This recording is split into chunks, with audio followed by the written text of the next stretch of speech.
everybody. It's me. It's cold here tonight. I know. For people that are sitting in the Pacific Northwest where it's like 10 degrees, my little 70 degrees that I think is cold isn't really cold, but feels cold to me. I had a conversation with my friend in Washington today, and we were talking about the effectiveness of advertising and how advertising is changing, and the way that she did advertising years and years ago. She's a very young 80-something-year-old, and she actually was the first person to teach me how to do cut and paste with scissors and glue as opposed to highlighting and cut and paste as in Microsoft Word or PageMaker. But she was saying that in her time when she was doing that she could do a flyer and put it out on a table at an event or whatever, and it would attract tons and tons of people, and she would have a huge response. Her return rate on mail-outs was huge, and it got me to thinking about something. A few years ago, Joe Vitale, when he first started doing the hypnotic marketing and hypnotic advertising stuff, was saying that you create your ad and you imbibe it with the energy that you want, that you see these people coming to you, you see them responding to the ad that you put out. And I thought about it because with the advent of computers, we can whip out a flyer, in 10 minutes, if you're good at it.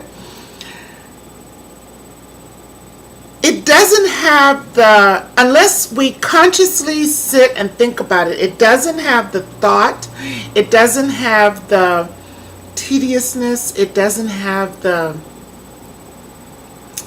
attention that we used to put on creating a flyer that took. She told me that when she was doing flyers, it took her 5 hours to create a single flyer, one page, to get the type right and to move it and to tilt it and to get the colors and all this stuff. 5 hours. You and I would never spend 5 hours to create a flyer. I mean, give me a break. 20 minutes maybe. We crank up Microsoft Word and pull up the flyer template and slap a couple of words in there and run it off on the printer. We're done. But our response is not the same. And I think that one of the reasons that our response is not the same is because we haven't spent as much time working on it.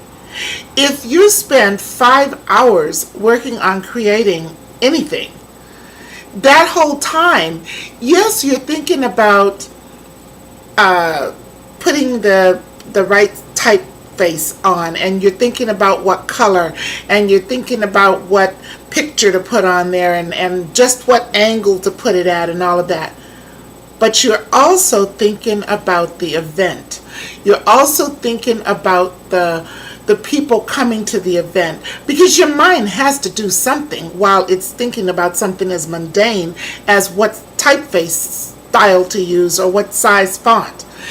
And so while you are focusing on the font, whether or not to tilt it, which angle to put it at, or any of that other stuff, the rest of your mind, your hypnotic mind, the mind that affects reality and creates manifestation, that mind is envisioning the event. It's seeing all the people at the event. It's seeing you talking to the people at the event. It may even go so far as to count the money that comes from the event. That's why they got so much better response then than they do now. I think in addition to, of course, that there's more things available now and, all the other obvious reasons. I think there's a subtle other reason, and I think it has to do with the amount of attention that we put on the creation of the product. Something that takes a little time to create, something that we put some thought into, something that we allow ourselves to kind of daydream about, I think is going to pull more people to you. Before The Secret and Joe Vitale started doing, using the words, the law of attraction and whatnot, he used the terminology hypnotic marketing. And his grasp of what it took in order to create, to attract people to what it is that you're doing, what it is that you're marketing, was stellar. And if you go back and read his his older stuff, back in 2004, maybe 2002, before he started, doing the law of attraction and the Esther Hicks stuff and whatnot, it's really fascinating.